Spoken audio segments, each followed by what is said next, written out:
Alrighty, starting here, Pod21, continuing working through Plato's Apology, the Apology of Socrates, continuing from 21c. So, to give a brief summary of where we were just now, he just went through Miletus, demonstrating that belief in daimons is clearly indicative of religious belief.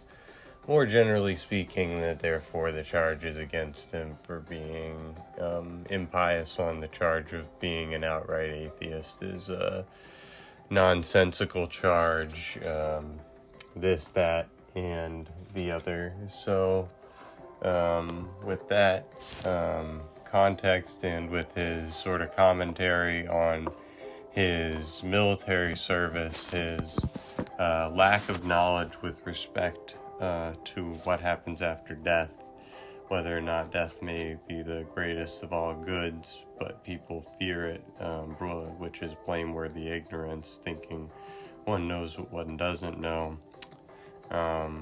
So he says this, and then so he then in 29c says, suppose then you're prepared to let me go now and to disobey Anytus, who said I shouldn't have been brought to court at all, but that since I had been brought to court, you had no alternative but to put me to death, because as he stated before you, if I were acquitted, soon your sons would all be entirely corrupted by following Socrates' teachings. Suppose, confronted with that claim, you were to say to me, Socrates, we will not obey Anytus this time. Instead, we are prepared to let you go, but on the following condition, that you spend no more time on this investigation and don't practice philosophy, and if you're caught doing so, you'll die. Well, as I just said, if you were to let me go on those terms, I'd reply to you, I have the utmost respect and affection for you, men of Athens, but I'll obey the god rather than you, and as long as I draw breath and am able, I won't give up practicing philosophy, exhorting you and also showing the way to any of you I have ever happened to meet, saying just the sort of things I'm accustomed to say. My excellent man, you're an Athenian, you belong to the greatest city renowned for its wisdom and strength. Are you not ashamed that you take care to acquire as much wealth as possible, and reputation and honor, that about wisdom and truth, about how your soul may be in the best possible condition, you take neither care nor thought? So it's a great little quote there from Socrates. It's kind of the way that he approaches people, and on the one hand, you can see, unfortunately, sandwiched between all the interesting stuff he's saying there's the element of him saying, my excellent man. Socrates doesn't seem to have had the most interest in the affairs of women, although I guess if you take arguments from the Republic to their logical extremes and apply them all to Socrates rather than having any distinction between potentially Platonic ideas and Socratic ideas. But just to point it out real quick without being an ass about it, that he's not necessarily availing himself of the full gamut of what's possibly within his grasp as an intellectual, and he's sort of cutting himself off from a potential source of knowledge. But to put that to the side just for the purpose of evaluating the work in itself without evaluating it kind of according to modern moral considerations. I think it's there's a lot of interesting stuff here to go through. First, from that paragraph, how he points out, Athenians belong to the greatest city, renowned for wisdom and strength. Are you not ashamed? You take care to acquire as much wealth as possible, reputation and honor, but wisdom and truth, ways that your soul can be in the best condition possible, you don't really care about those, which think you can apply that sort of reasoning to an analysis of a lot of different societies.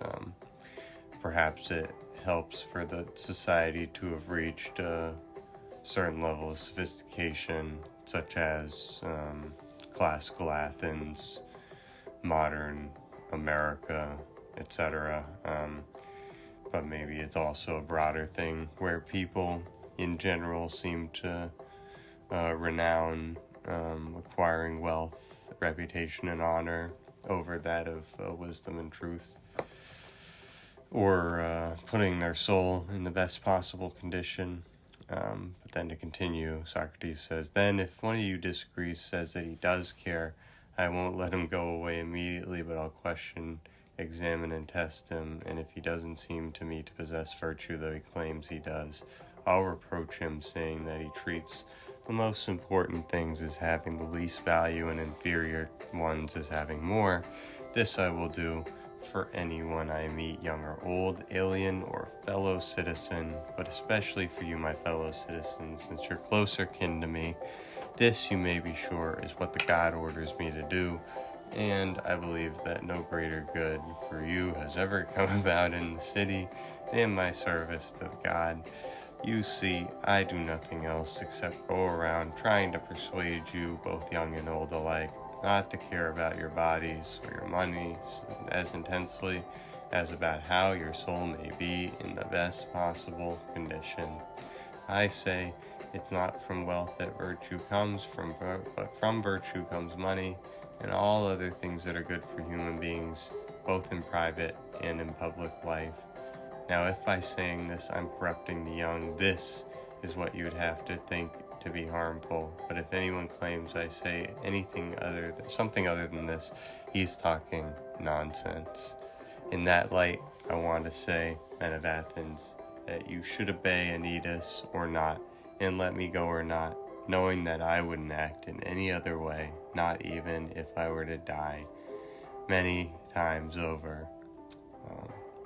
He will then request that they stop uproaring, so clearly they're yelling at him at this point.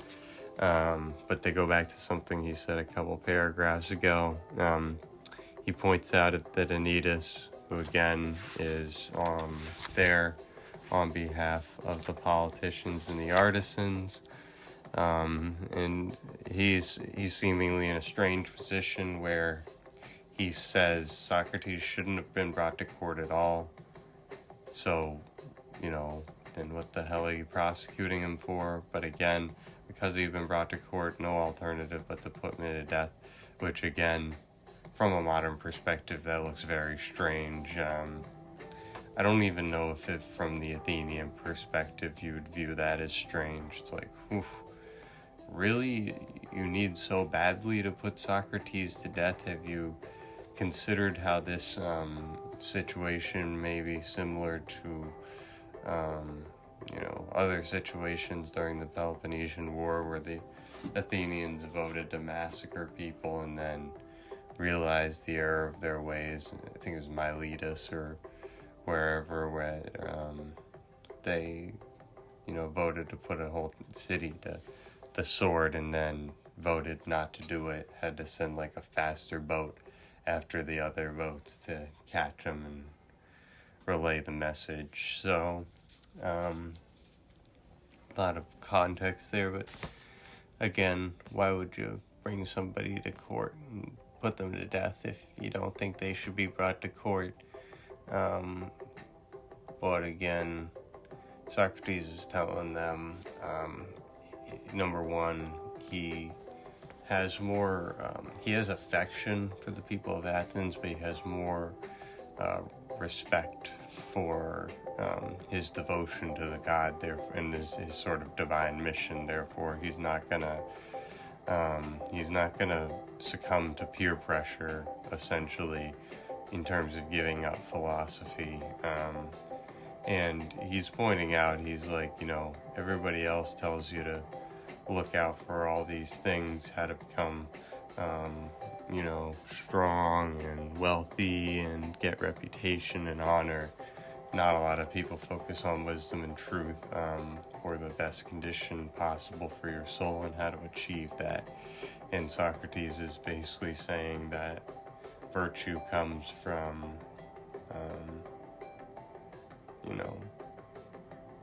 wherever virtue comes from, because virtue in the Socratic framework comes from knowledge ultimately, so that's why he seeks knowledge so vigorously, because he's looking for virtue, like in Meno, where they find out about knowledge by looking for virtue. But, it's not from wealth that virtue comes from. Virtue comes money and all other things that are good for human beings, both in private and in public life. So that also, if you interpret a certain way, if virtue then money, means if you have money, that doesn't necessarily mean that you have virtue, because your money having might not be from virtue, and that that makes sense within this framework. So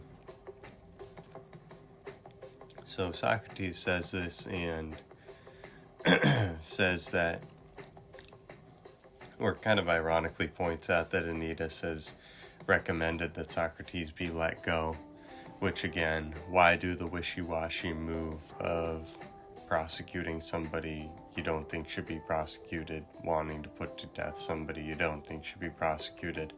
It's just sort of indicative of that sort of unprincipled thinking that a lot of people suffer from, etc. So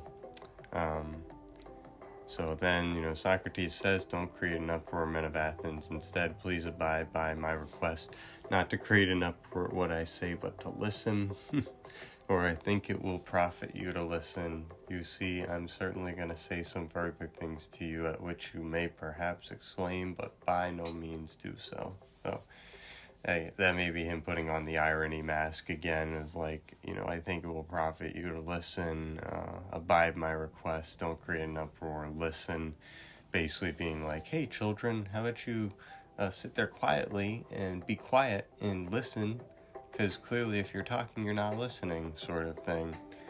So then he continues, you may be sure that if you put me to death, a man of the sort I said as was just now, you won't harm me more than you harm yourselves. Certainly Miletus and Anytus couldn't harm me in any way. That's not possible, for I don't think it's lawful for a better man to be harmed by a worse. He may, of course, kill me, or perhaps banish me, or disenfranchise me, and these he believes to be very bad things, and others no doubt agree, but I don't believe this. Rather, I believe that doing what he's doing now, attempting to kill a man unjustly, is far worse. So, men of Athens, I'm far from pleading in my own defense now, as might be supposed. Instead, I'm pleading in yours, so that you don't commit a great wrong against the God's gift to you by condemning me. If you put me to death, you won't easily find another like me, for even if it seems ridiculous to say so, I've literally been attached to this city as if to a large thoroughbred horse that was somewhat sluggish because of its size and needed to be awakened by some sort of gadfly. It's as just such one awakens... No, let me restate that. And let me restate that whole thing. I've literally been attached to the city as if to a large thoroughbred horse that was somewhat sluggish because of its size, needed to be awakened by some sort of gadfly. It's as just such a gadfly, it seems to me, that the god has attached me to the city, one that awakens, cajoles, and reproaches each and every one of you, and never stops alighting everywhere on you the whole day. You won't easily find another like that, gentleman, so if you obey me, you'll spare my life, but perhaps you'll be resentful, like people awakened from a doze, and slap at me. If you obey Anytus, you might easily kill me. Then you might spend the rest of your lives asleep, unless the God, in his compassion for you, were to send you someone else. That I am indeed the sort of person to be given as a gift to the city by the god, you may recognize from this. It doesn't seem a merely human matter, does it, for me to have neglected all my own affairs and to have put up with this neglect of my domestic life for so many years now, but always to have minded your business by visiting each of you in private, like a father or elder brother, to persuade you to care about virtue. Of course, if I were getting anything out of it, or if I were being paid for giving this advice, my conduct would be intelligible.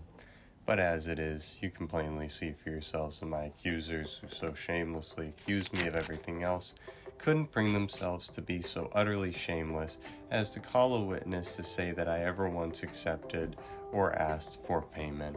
In fact, it is I who can call what I think is a sufficient witness that I'm telling the truth, my poverty. Just to pause here real quick, because I've gone over some very important points here without stopping. So he points out number of things. Number one, he says to them, "You may be sure if you put me to death, man of the sword I said just now, you won't harm me more than you harm yourselves. Certainly Miletus or Anytus couldn't harm me in any way that's not possible."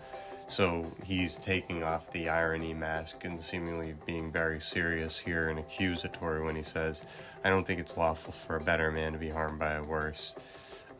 He may, of course, kill me or perhaps banish or disenfranchise me." So kind of going over the potential punishments: killing, banishment, disenfranchisement. Socrates points out he believes these to be very bad things. It's like, Jesus and certain other people, Socrates will kind of be overturning conventional wisdom in a lot of senses. And he's like, people often would think that being killed or banished or disenfranchised would be a bad thing. But in this case, he's not literally saying this, but he's all but saying, lesser people can't hurt me by harming me. They only really harm themselves and their own reputations, etc. And he points out, killing a person unjustly, that's far worse. That's one of the worst things that could be done. And clearly what Socrates is doing is nowhere near as bad as attempting to kill someone unjustly. And therefore, you could say, well, no matter whether Socrates provokes the jury later with certain things he says, etc., it's like there's no good excuse for killing him. And then also, there's, you can't say he didn't tell you from the beginning that killing a person unjustly is far worse and therefore you shouldn't do it. But he says, I'm far from pleading in my own defense, as might be supposed I'm pleading in yours. Don't commit a great wrong against God's gift to you by condemning me. You won't easily find another like me. And then this is a very famous quote of being attached to the city as if to a large thoroughbred horse, somewhat sluggish of his size, needed to be awakened by some sort of gadfly. So this is Socrates' famous gadfly analogy, where he essentially is an annoying fly that bites the large thoroughbred horse, but you put an extra word on and say champion horse, Kentucky Derby, the Triple Crown type horse, all these sorts of things, whatever you need to get the analogy across. But Socrates is basically saying sometimes you've got this big irrational sort of body politic that needs to be awakened, cajoled, reproached, each and every one of you, and never stop alighting everywhere on you the whole day. And it's like, oh, what's Socrates talking about? It's a metaphor clearly for living in a major metropolis of his time, arguably the biggest city that will exist outside of the Middle East, in sort of the European context, until Rome surpasses it, and materially they got to a pretty high level of sophistication, wealth, etc. And so Socrates is pointing out, this is a a giant enterprise here and I essentially benefit you. But he points out, he says, when a fly is flying around, sometimes they get slapped and perhaps you'll be resentful. He compares it to people awaking from a doze, which, again, these sort of great examples that these intellectuals like Socrates and other intelligent people like Jesus with his, eyelash in the eye metaphor, like there's these great metaphors that are brought from everyday experience that are utilized in such an artful manner, but to basically point out the slapping at the gadfly thing, which again is also sort of a hint at the result of the allegory of the cave, where the prisoner who goes back into the cave is threatened and or killed or menaced by the people within the cave for bringing knowledge to them, etc. But also the metaphor, you might spend the rest of your lives asleep, essentially in ignorance, that I am indeed the sort of person to be given as a gift to the city. And then he points out his poverty again as more proof of the sort of way that he's doing business. Again, I'm not a sophist, I'm a philosopher, sort of thing. So to continue, but perhaps it may seem strange that I, of all people, give this advice by going around and minding other people's business in private, yet do not venture to go before your assembly and give advice to the city in public. The reason for that, however, is one you've heard give many times, and in many places. A divine and daimonic thing comes to me, the very thing Meletus made mocking allusion to in the indictment he wrote. It's something that began happening to me in childhood. A sort of voice comes, that which, whenever it does come, always holds me back from what I'm about to do, but never urges me forward. It is what opposes my engaging in politics, and to me, at least, its opposition seems entirely right. For you may be sure, men of Athens, that if I'd tried to engage in politics, I'd have perished long ago, and have benefited neither you nor myself. So, sorry, threw a little pause there to eat some chicken. So to continue,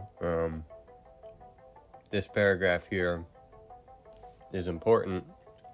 I'll go over sections of it again, but it's a real important point to make.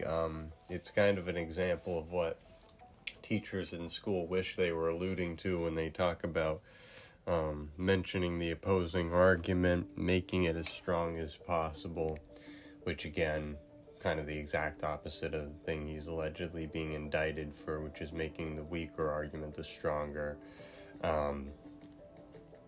But Socrates, he's pointing out that somebody could very legitimately question, Socrates, you go around all this time, you're asking questions, you're doing all this. How about you step up to the plate and participate in Athenian politics? See what it does for you. Like, we'll see what happens when you have to be the one to...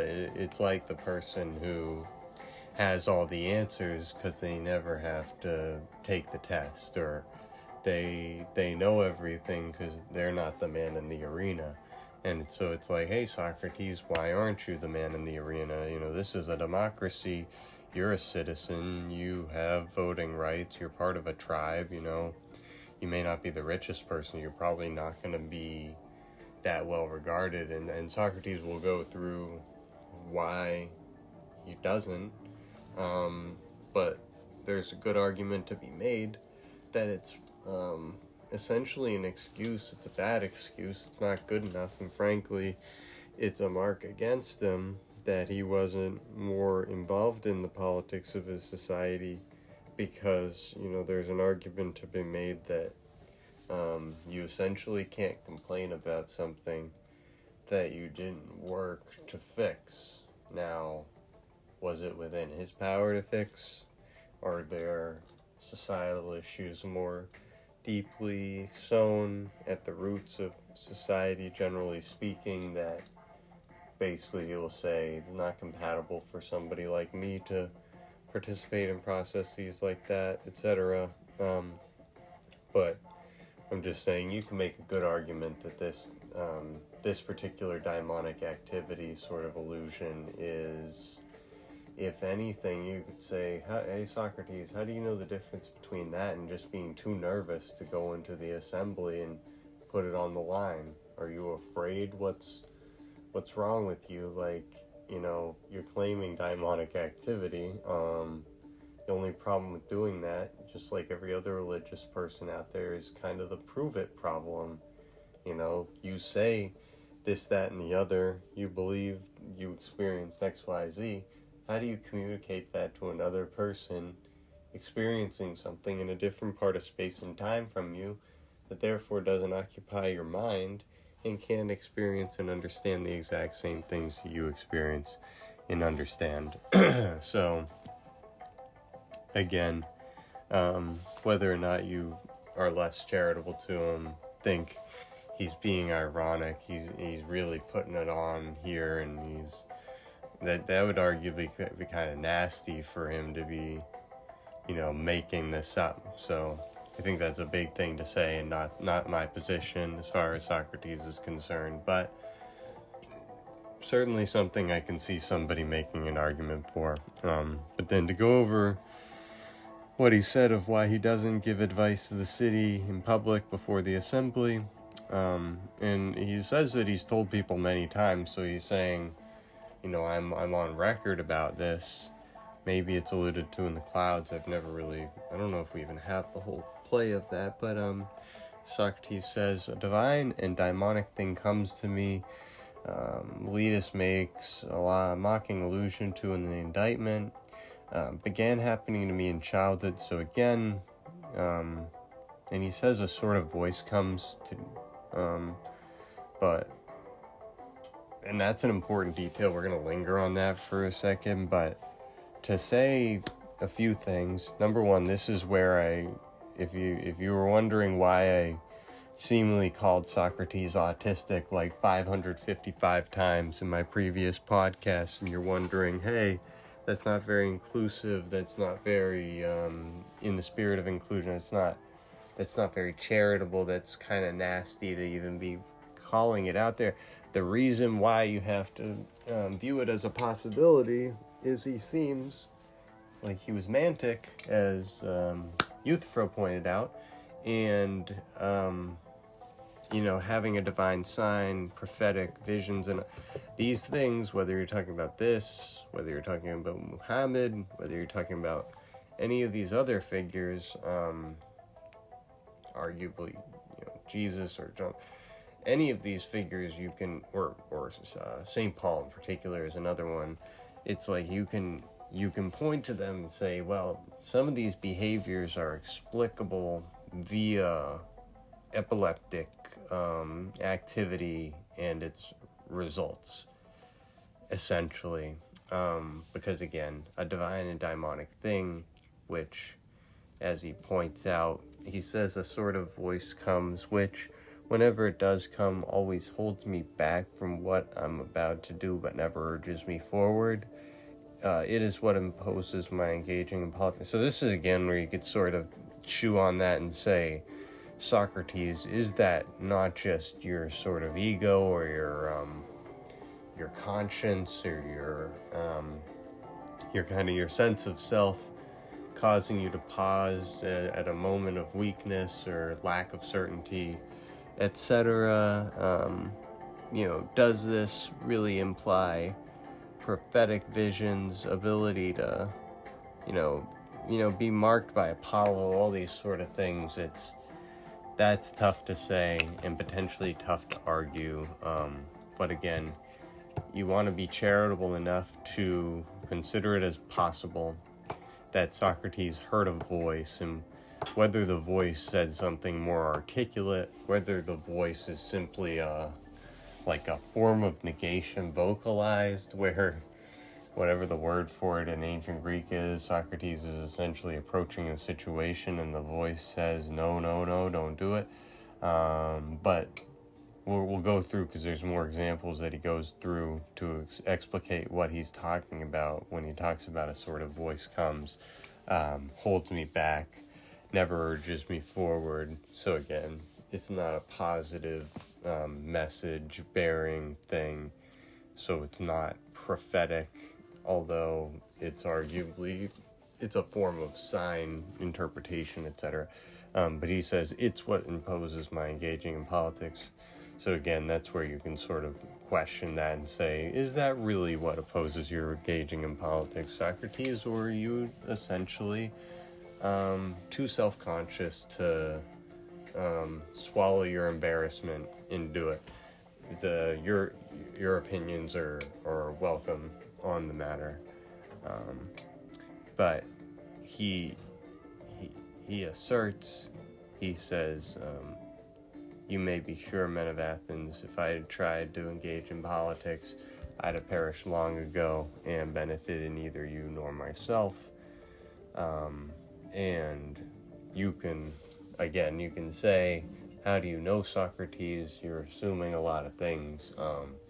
The sort of proof positive, though, of Socrates' correctness on this is simply the fact that, this is Socrates' first time in court in terms of being prosecuted.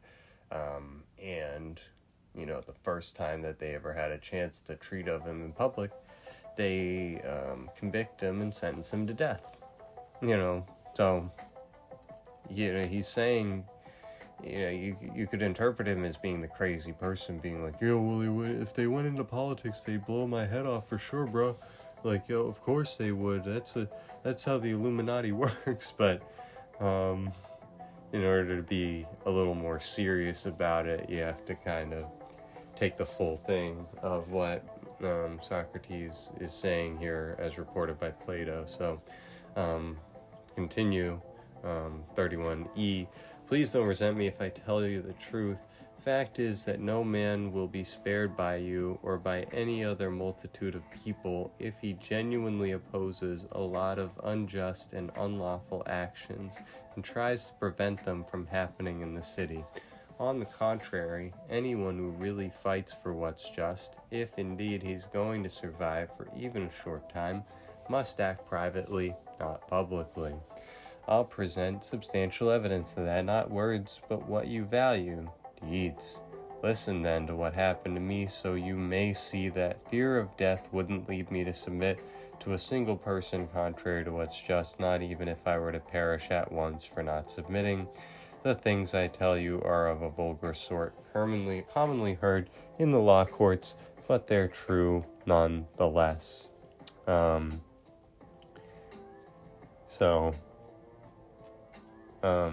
Socrates, again, he sort of puts the irony mask on again while also having his truth mask on a bit when he says, no man will be spared by you or any other multitude of people if he genuinely opposes the unjust and unlawful actions or tries to prevent what's going on in their city. If they really fight for what's just, they must act privately, not publicly. And he says he has substantial evidence of this, so let's examine that. He says, you see, men of Athens, I never held any other public office in the city, but I served on the council. And it happened that my own tribe, Antiochus, was presiding. When you wanted to try the 10 generals, the ones who failed to rescue the survivors of the naval battle as a group. So there's a couple of notes on those pages, 17 and 18, so let's go through those notes. Note 17, a fule is not a tribe in our sense, but an administrative division of the citizen body, most probably of military origin. The presiding committees of the council consisted of 50 members, one of the 10 tribes selected by lot to serve for 1/10 of the year. It arranged meetings of the council and assembly, received envoys and letters to state, conducted other routine business. So again, when Socrates talks about his tribe, you don't have to view it as such a loaded, in the modern term that we know in English, especially, I guess, as Americans, we tend to associate, tribes is a Native American thing. That's not civilized, but clearly within the Athenian context, this Fule is a part of their military designations. Probably it's not quite as sophisticated as like the Latin census and stuff like that, but it's a similar concept. And so again, Socrates is offering substantial evidence of his time serving on the council when his tribe Antiochus was presiding. So again, they had a rotating basis, and he points out this is when you wanted to try the 10 generals who failed to rescue the survivors of that naval battle as a group. So note 18, after the naval battle at Arginusae on the Ionian coast of Asia Minor in 406 BC, 10 Athenian generals were indicted for failing to rescue survivors and to pick up bodies of the dead. Both council and assembly voted to try them as a group, which was against Athenian law C. Xenophon Hellenica, which is the continuation of the Peloponnesian War by Thucydides. As they point out here, trying them as a group is against the law. And, Socrates will go over this later in the paragraph, so I don't even need to do it. He will do it himself, but he points out that this is, this was an unlawful trial, and the importance of this trial, the event of this battle, the loss that they had at Arginusae. I believe that was Lysander's victory with Sparta, and nonetheless, in 406, it was a harbinger of sort of the end for the Athenians, although they had a little bit of time to regroup and had a couple more years left before the war came to an end. And then, like we've seen in other notes, you've got the establishing of the 30 tyrants in, I believe, 404 BC. And so then you've got Socrates on trial in 339 and the democracy restored in 403. So that's just some important context. Battle, 406, trial soon thereafter, in terms of the trial of the generals, and then Socrates' trial only coming a few years after that, after the democracy has obviously been restored. So he continues, that was unlawful. Let me just restart from the trial thing. It happens that my tribe, Antiochus, was presiding when you wanted to try the 10 generals, the one who failed to rescue the survivors of the naval battle as a group. That was unlawful, as you all came to recognize at a later time. On that occasion, I was the only presiding member opposed to your doing something illegal, and I voted against you. And though the orators were ready to lay information against me and have me summarily arrested, and you were shouting and urging them on, I thought that I should face danger on the side of law and justice rather than go along with you for fear of imprisonment or death when your proposals were unjust. This happened when the city was still under democratic rule, but later when the oligarchy had come to power, it happened once more. The 30 summoned me and 4 others to the Tholus and ordered us to arrest Leon of Salamis and bring him from Salamis to die. They gave many such orders to many other people too, of course, since they wanted to implicate as many people as possible in their crimes. On that occasion, however, I showed once again, not by words but by deeds, that I couldn't care less about death, if that isn't putting it too bluntly, but that all I care about is not doing anything unjust or impious. You see, that government, powerful though it was, didn't frighten me into unjust action. When we came out of the Tholus, the other 4 went to Salamis and arrested Leon, whereas I left and went home. I might have died for that if the government hadn't fallen shortly afterward. There are many other witnesses who will testify before you about these events, do you imagine then that I've survived all these years if I had been regularly active in public affairs and had come to the aid of justice like a good man and regarded that as most important, as one should? Far from it, men of Athens, and neither would any other man. So, I want to pause here because he's continuing to roll along, and this is the least dialectic, maybe, of all the dialogues, where there's not a lot of question and answering. He's going on for days and days and days here, but to go over some of these details, again, democracy and power, trying 10 generals, trying them as a group, unlawful as you all came to recognize at a later time. On that occasion, I was the only presiding member opposed to your doing something illegal, voted against you, though the orators were ready to lay information against me, had me summarily arrested, and you were shouting and urging them on. I thought I should face danger on the side of law and justice rather than go with you for fear of imprisonment or death when your proposals were unjust. So you can argue Socrates is saying, well, you guys kind of got out of line and out of character and were doing something unlawful in a fit of rage, battle's over, people are upset because of the failing to rescue the survivors and all that sort of thing. And Socrates could be viewed as saying something more limited, but I think from broader Plato we can know he's saying something a little broader, that essentially, like, more or less society in general tends towards injustice, and therefore this is why I don't participate in politics. More generally speaking, this is actually not an exception to the rule. This is the rule par excellence. So to go through that note a little bit, and dikunai kai apagane endexis lay information against an apogage, or have summarily arrested or formal legal actions of a specific sort. That's a great note right there. So again, they were gonna either attaint Socrates or just have him arrested and punish him in some way for doing that. And once again, right, a lot of signs here that there's something wrong. They're gonna put Socrates on trial and arrest him. It's like, what did he do? And he kind of, well, that was in 406. So the fact that he wasn't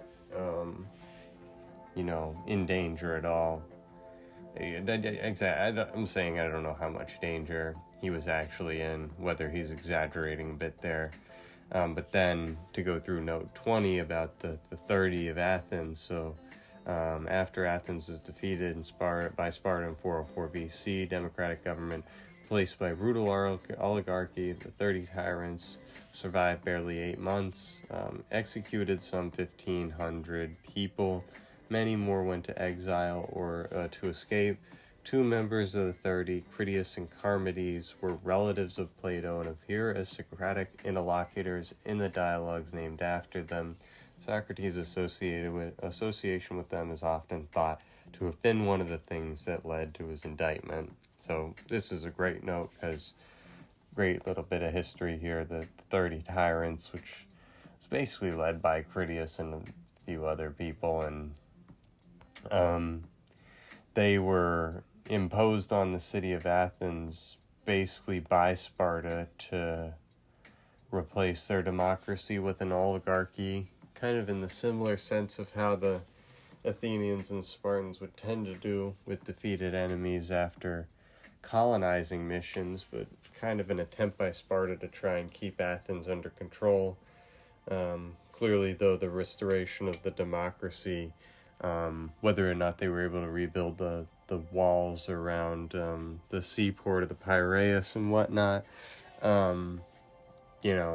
was a restoration of a certain sort of the Athenian political constitution, and this brief period of 30 tyrants, brief but brutal, and therefore there's kind of allegedly some question about what was Socrates' involvement with this.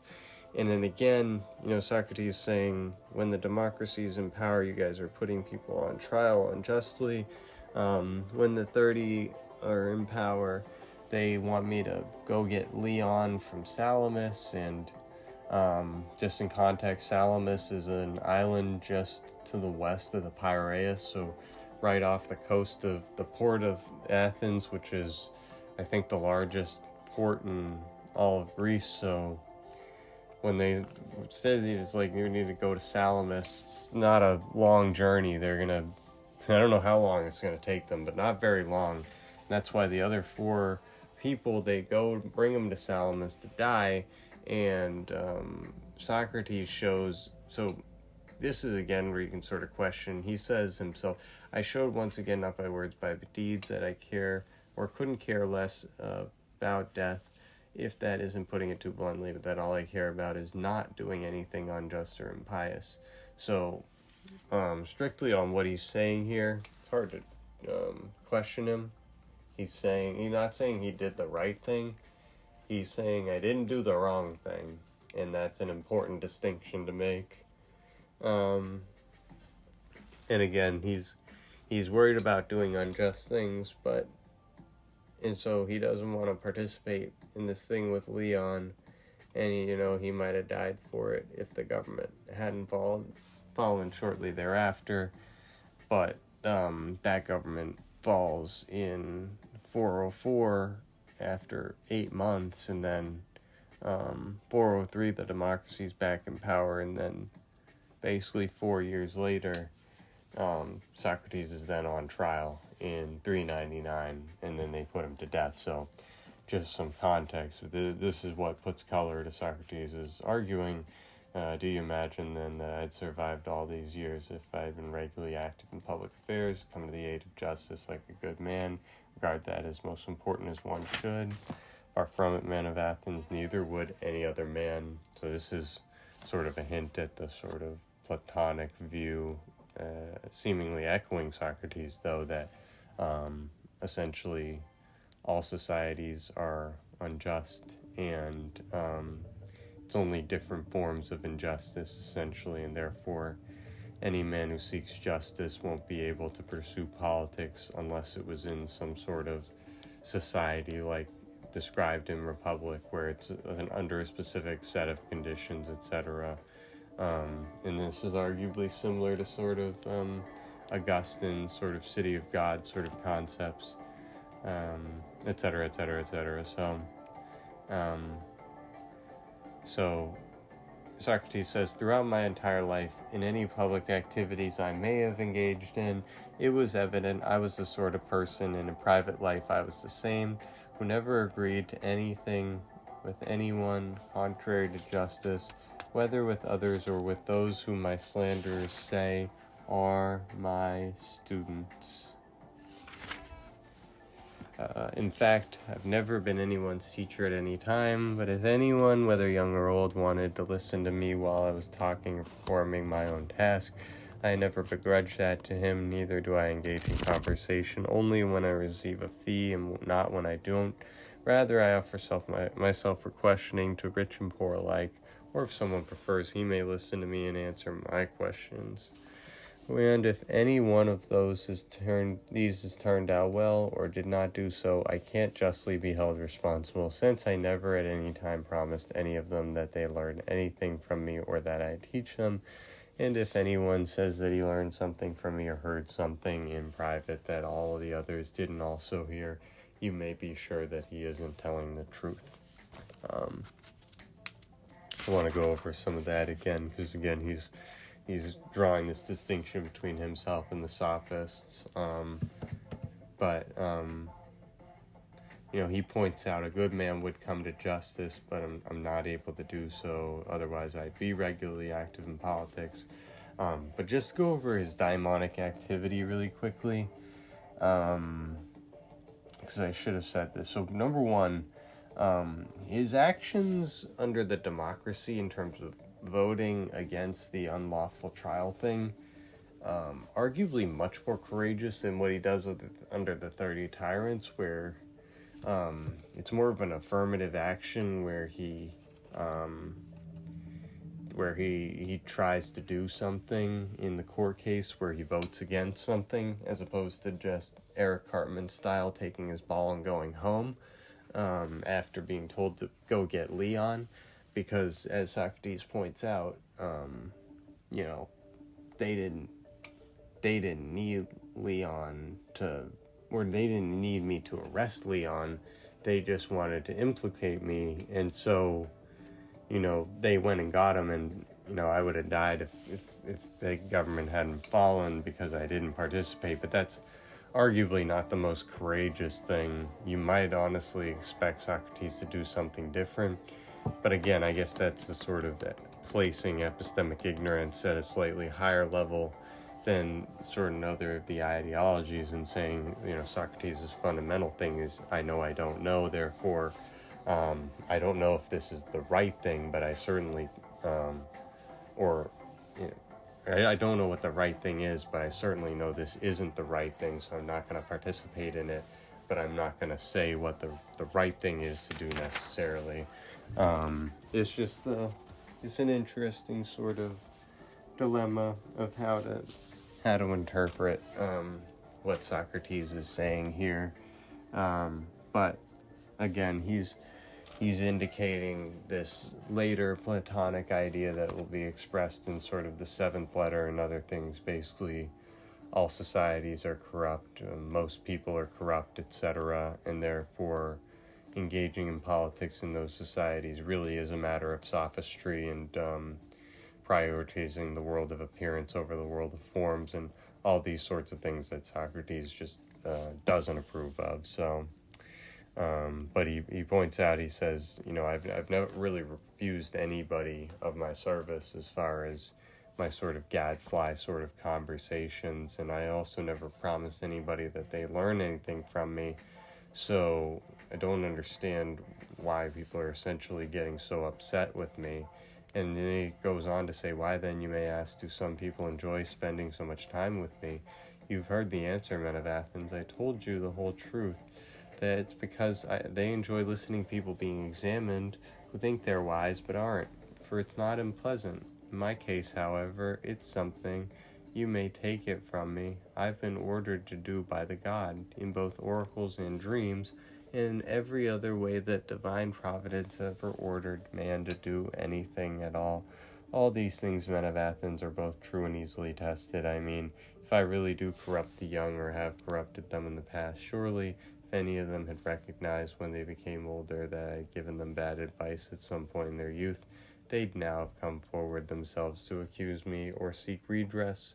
Or else, if they weren't willing to come themselves, some of their family members, fathers, brothers, or other relatives, if indeed their kinsmen suffered from any harm from me, would remember it now and seek redress. So again, what Socrates pointed out in Euthyphro, and this is the common Greek custom of family members, kinsmen had suffered harm, would remember it and seek the redress. If he really corrupted the youth, therefore, the people he had corrupted, their family members, would be coming after him, and evidently they're not doing that. And it's just that people enjoy listening to people being examined who think they're wise but aren't. So he continues, in any case, I see many of these people present here. First of all, there's Crito, my contemporary and fellow demesman, the father of Protagoras here. Then there's Lysanias of Sphitus, father of Achanes here, Achanes, however the hell that's pronounced. Next, there's Epigenes' father, Antiphon of Caphesia is here, Saphesia, however that's pronounced. Then there are others whose brothers have spent time in this way. Nicostratus, son of Theozotides, brother of Theodotus. By the way, Theodotus is dead, so that Nicostratus is at any rate not being held back by him. And Paralius here, son of Demodocus, whose brother was Theagus. And there's Adamantus, the son of Ariston, whose brother Plato is here. And Iantodorus. So there's Plato giving one of his only ever mentions of himself, because Adeimantus is Ariston's son, Plato is Adeimantus's brother, Adeimantus and Glaucon's brother, etc. There are many others I could mention, some of whom Meletus most certainly ought to have called as witnesses in the course of his own speech. If he forgot to do so, let him call them now. So obviously Meletus' speech has already occurred and isn't recorded here. I yield time to him, though. How generous. Let him tell us if he has any such witnesses. No, it's entirely the opposite, gentlemen. You'll find that they're all prepared to come to my aid. Their corrupter, the one whom Meletus and Anytus claim, is doing harm to their families. Of course, the corrupted ones themselves might indeed have reason to come to my aid, but the uncorrupted ones, the relatives, the older men now, what reason could they possibly have to support me other than the right and just one, that they know perfectly well that Meletus is lying, whereas I am telling the truth. So Socrates is pointing out here that essentially if the charges against them for corrupting the youth were true, the proof in the pudding would be the family members of the corrupted people coming to testify in court as to the corruption. It wouldn't be this dummy Anytus bringing him to trial and Meletus and all these other people. Essentially, there'd be scores of witnesses, but Socrates is pointing out all these different witnesses on his account, and I'm going to do a little count here because I think it's important to note that, Plato, as far as being the person who records all this and is arguably more important than Socrates, historically speaking, he is a minor character in all this because he's, in terms of the people mentioned, first of all, Crito is mentioned specifically here, and in Crito and Phaedo, you would argue that Crito is one of Socrates' more central associates, and he says, my contemporary and fellow demesman, so they're from the same deme, etc. They've got all these connections, and then, so he mentions Crito, he mentions Critobulus as well. So Crito was a well-off farm owner, able and willing to help his friends financially, according to Diogenes Laertius. And then Lysanias of Sphetus, father of Aeschines here. 24, Aeschines of Sphetus, devoted follower of Socrates, present at his death in Phaedo, taught oratory, wrote speeches for law courts, also wrote Socratic dialogues, only fragments of which are extant. Then there's also Epigenes' father, Antiphon of Caphesia.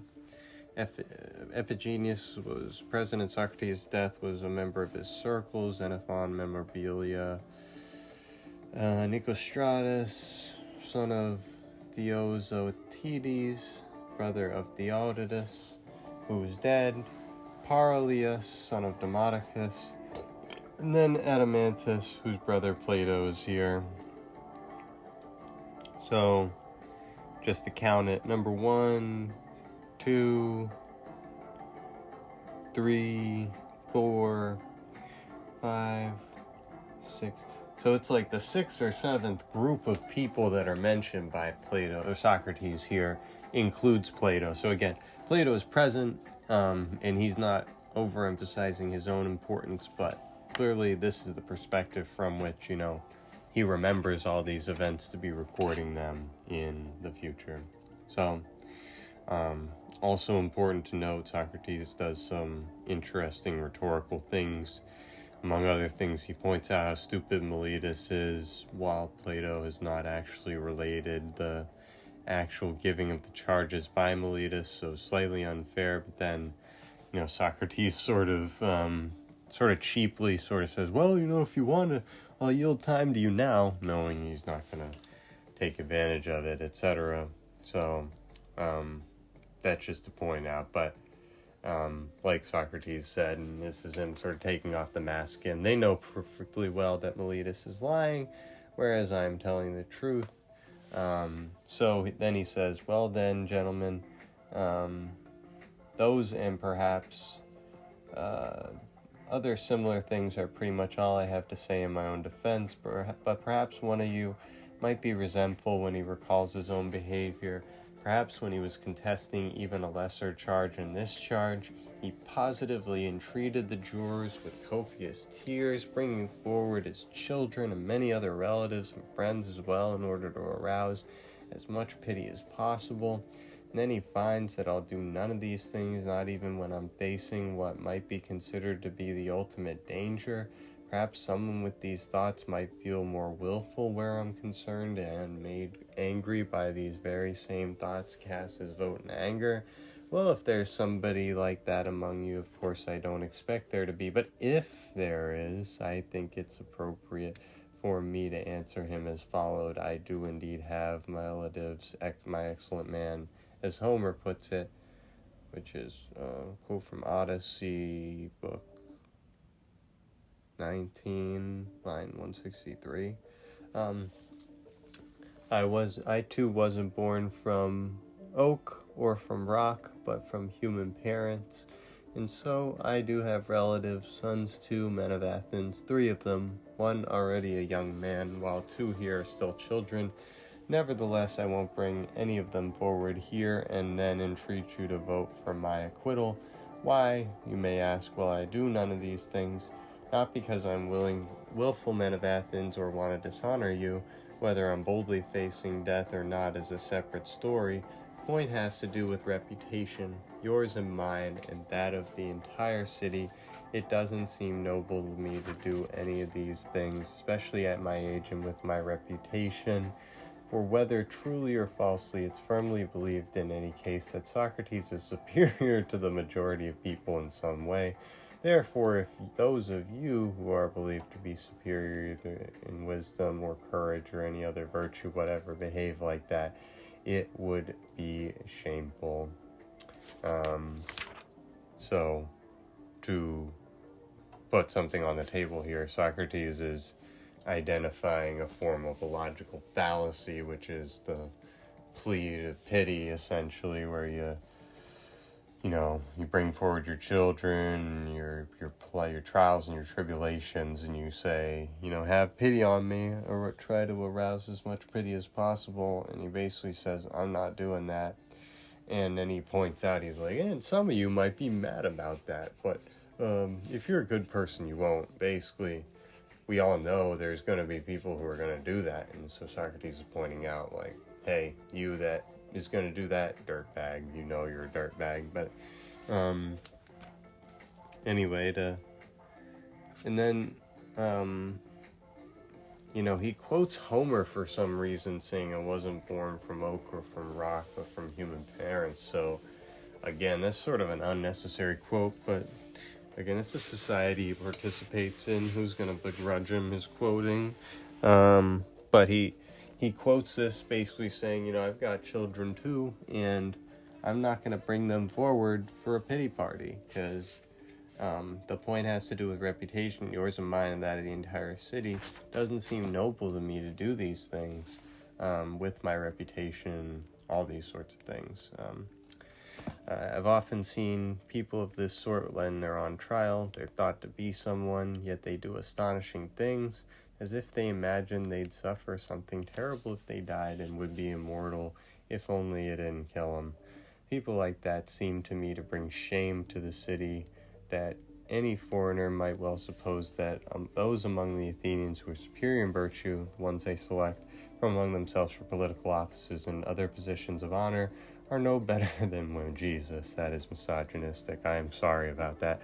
I say this, men of Athens, because none of us who are in any way whatever thought to be someone who should behave like that, nor if we attempt to do so should you allow it. On the contrary, you should make it clear you're far more likely to convict someone who makes the city despicable by staging these pathetic scenes than someone who minds his behavior. So, I do apologize for the horrible misogyny there from Socrates, which again, that's probably one of his least virtuous aspects, is his attitude towards women. And I said he's got a negative attitude towards women, and he points out, he's like, if you're so worried about somebody killing you, you're kind of acting somebody who thinks that they're going to be immortal just because they don't die. And he says, if we were doing the right thing, we should, convict people who stage these scenes rather than somebody who's civil about it. So he continues, reputation aside, gentlemen, it doesn't seem just to me to entreat the jury nor to be acquitted by treating it, rather to inform it and persuade it. After all, a juror doesn't sit in order to grant justice as a favor, but to decide where justice lies.